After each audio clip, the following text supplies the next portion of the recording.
তো আল্লাহকেই কিছু মনে করে না, ওই আপনারই কি মনে করবে?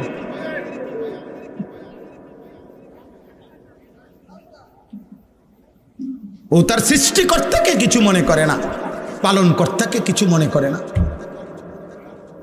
আপনারা মনে করতেছেন যেমনে পারি জিফুতের লেগা হালাল হারাম জায়েজ না জায়েজ ঠকাইয়া ধোকা দিয়া যেমনে পারি পয়সা রোজগার করে তাগর জন্য ঘর দুয়ার রাখা যাইতে পারলে আমিও নিশ্চিত ওরাও কামিয়াব না রে আব্বা।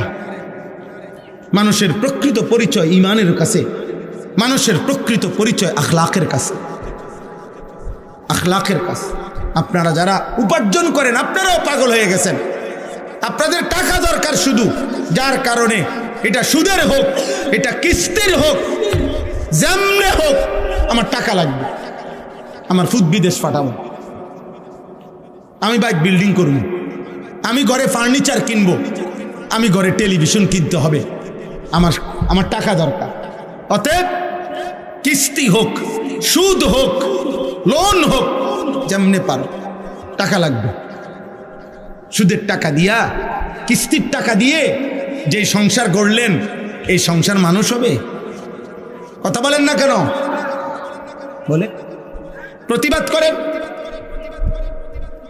হারামখোরের সন্তান মানুষ হবে কেমনে? সুদখোরের সন্তান মানুষ হবে কেমনে? কিস্তিখোরের সন্তান মানুষ হবে কেমনে? উপার্জনকারী হইতে পারে, মানুষ হবে কিভাবে? আমার কথা সত্য মনে হইতে পারে, কিন্তু আপনি ইনসাফ করেন। আপনার বিবেক বলে আপনার কবরের জন্য আপনি নিয়ে যাচ্ছেন কি? আমরা যারা মরতে যাব, কবরে যাব, আপনার 4টা ছেলে একটাও নামাজ পড়ে না, আপনি কি নিয়ে যাচ্ছেন কবরে? আপনার ছেলের বউ পর্দা করে না, আপনি কি নিয়ে কবরে যাচ্ছেন? আপনার ঘরে প্রতিদিন রঙিন টেলিভিশন চলে, আপনি কি নিয়ে কবরে যাচ্ছেন?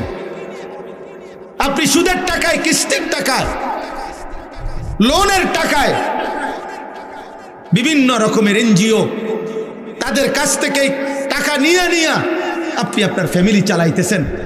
তো এই হারামের টাকা দিয়ে আপনি সংসার বড় করবেন কেমন? বলেন না আব্বা। উত্তম আখলাক তৈরি হবে কিভাবে? প্রত্যেকটা ছেলের হাতে একটা একটা মোবাইল তুলে দিলে, মেয়ের হাতে একটা একটা বড় মোবাইল তুলে দিলে ও আখলাক শিখবে কার কাছে? ও আখলাক শিখবে কার কাছে? এই জন্য কারো যদি বিবেক থাকে, আমরা বলে গেলাম, মনে রাখবেন ফেরিওয়ালা বলে যায়, কেউ মাল না কিনলেও